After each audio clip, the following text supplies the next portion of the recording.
Let's go live to Canberra now. Nationals MP Barnaby Joyce joins us live now. Barnaby, thanks so much for your time. It is only 9:20. The coalition party room is meeting this morning. Will you join that meeting? Well, Laura, I'm talking to you. It's going to be awfully difficult. I know, but there's still time to join it.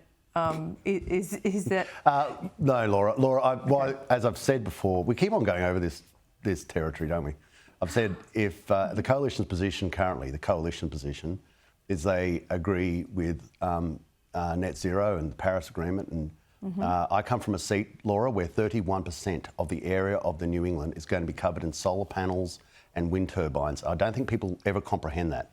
That is where this fervour, this flame, this absolute fury about intermittent power and the swindle factories and the billionaires and the secret agreements, that's where it wells from. We've got 400 square kilometres of solar panels coming into our electorate. That's like driving from Newcastle to Tamworth and 500 metres on either side of the road. Nothing else but solar panels. Then 4,000 square kilometres of wind turbines and the associated transmission lines. Why is anybody sort of surprised about the fury and anger and the motivation I have in this issue? No, I'm not surprised. I'm just talking to you because there's been some development since we last spoke, including the Nationals moving away from, I would say, dropping net zero. Do you see it that way, though? OK, let's go through. The first thing I'd like to commend is Matt Canavan. Let's just start exactly where it is. Senator Matt Canavan has been fighting against net zero now for years. And whilst he did, he made me feel extraordinarily guilty. I never believed in net zero, but I wasn't doing anything positive about it. So that I then drafted a private member's bill, which Matt was furious because he thought, why didn't I think of that? Which then collected a group of Liberals and Nationals to go to the chamber, and you see us debate it every Monday morning and have now for quite some time, to get rid of net zero. Then the National Party as a group have then come on board, and today the Liberal Party are talking about it. Now, Laura, on the backbench, you don't have many cards, and the few cards you do have, you keep them very close to your chest. Because I think people would have given me zero and no chance of having an effect on the agenda. Egotistical statement, I think I have. No, I think you have too. I don't think, only stupid people have underestimated the effect that you've had on this debate. But here we are, the Nationals. Are you happy? You weren't in the party room, but it was unanimous. Are you happy with the position that they now have? I'm certainly vastly happier with the position they got now than the position they used to have.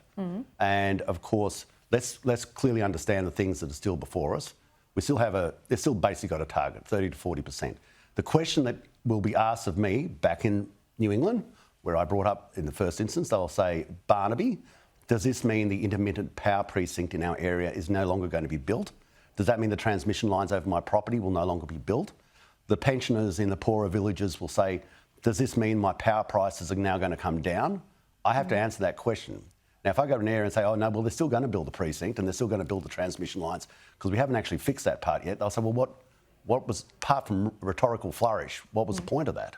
And that's where I'm focused. I'm still going to keep my cards close to my chest, Laura. It's the only thing I've got in this game, and that's where they're staying. OK, so, all right. You're not going to tell us, and I'm not going to ask the annoying question again, but are you closer today? What most journalists do and ask it in another way. Exactly. And I'll just say no. Exactly. Well, give me a chance here. Are you closer to perhaps getting back into the tent today than you were last week? Laura, I know it's annoying, and I know you have a job, and I highly respect that. Okay, I know if I was in your position, the frustration. But as I said, I'm going to keep my cards close to my chest. It's worked so far for me, and I'm not going to give it up now. It's, as I said, on the backbench, it's the only game you've got, and it's working, and it's bringing about a better outcome for regional people, and that is my job. And at the epicentre of effect is the New England, and they're the people who sent me to Canberra. That's my number one job, more than anything else. Do you think you've leveraged the Nationals to get to this position, and therefore it looks like you're going to leverage the Liberal Party in the same way? I've played my part. I mean, I could be sort of faux humble and say, oh, no, definitely I played my part, I had a big part, but it was also others, Matt Canavan. I hate having to hand the laurel to somebody else, but I think Matt Canavan is the match that started the flame, and I threw a bit of petrol on the fire. Yeah, you certainly did. You're pretty good at that, but here we are. If Susan Lee doesn't dump net zero in its current form, do you think she would last as leader, given her electorate and given the numbers in the party room? Okay, well, the first thing I'll say is I get along with Susan. Susan and I have been here together for a long while. I've got no problems with Susan, and I've made it emphatically clear all the way along, this is not any challenge to Susan. I respect her as a person, and I've known her for a long while.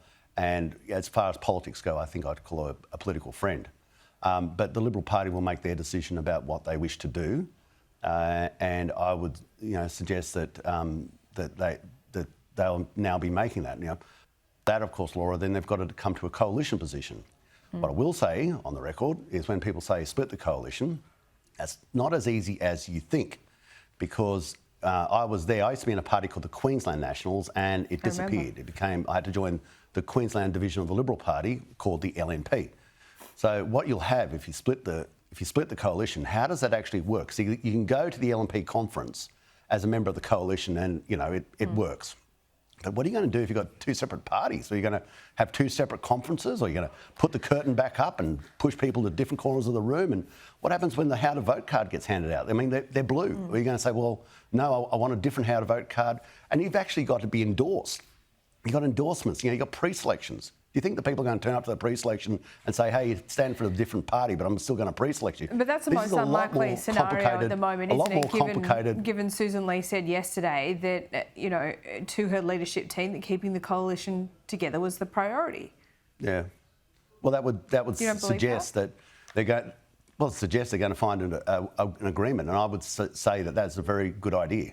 Yep. Okay.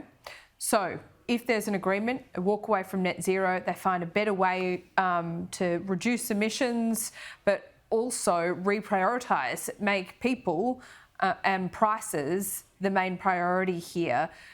Is that something that you can get back on board with? That's called showing your cards, and I'm not going to do that, Laura. Okay, let me try it this way. Is there any amount of renewables that you would accept? We have a lot of. They're not renewables. Let's jettison their nomenclature. Let's call them angel power. Do you want to call them angel power? That's also a beautiful word. Kind of angel power. Divine wind. Is there any amount of angel power that you would intermittent angel power that you would accept? What I would say is we've got an awful lot of it in New England already. We don't need any more. This idea that we've got... Okay, but you'd keep that? You'd keep it? I will say... You'd keep it or you'd have to get rid of it? I think once it's there, you can't do much about it until it becomes obsolete. All right, that sounds like we've found a red line here, Barnaby. Is that right? Pick up the current intermittent power renewable projects, but no more in your electorate. And then they can come and pick up the garbage and take it away. And that's what's going to happen when these things become obsolete. You would notice there's been a direct correlation between the increase of intermittent power and the increase in your power bill. There's also an inverse correlation between the increase in intermittent power, actually, there's a direct correlation between the increase in intermittent power and the decrease in the deindustrialisation of Australia, seen in the most vibrant form lately with Tomago. This is killing us. This is a disastrous policy.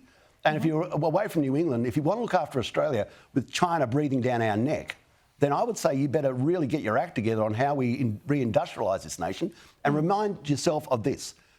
Rio Tinto, whatever you might think of them, are not foolish. They didn't close down Tomago because they thought that Chris Bowen and Anthony Albanese had this grand nirvana, this wonderful idea that power prices were going to become cheaper. They're not stupid. If they thought we had a policy that was going to make power prices cheaper, they'd be staying and bringing their mates. They wouldn't be leaving. But all these industries are leaving because they've had a look at our power policy and they said, you guys are off your chops and we're out of here. Can we just quickly, just one question, talk solutions? If your side of politics was to ramp up gas in a massive way, look, I think you could do that without new coal, to be frank, maybe a nuclear power station down the track and a reasonable amount of renewables, maybe 40 to 50%. Is that a scenario in which you would be comfortable? Because we've got to talk solutions. It is a scenario.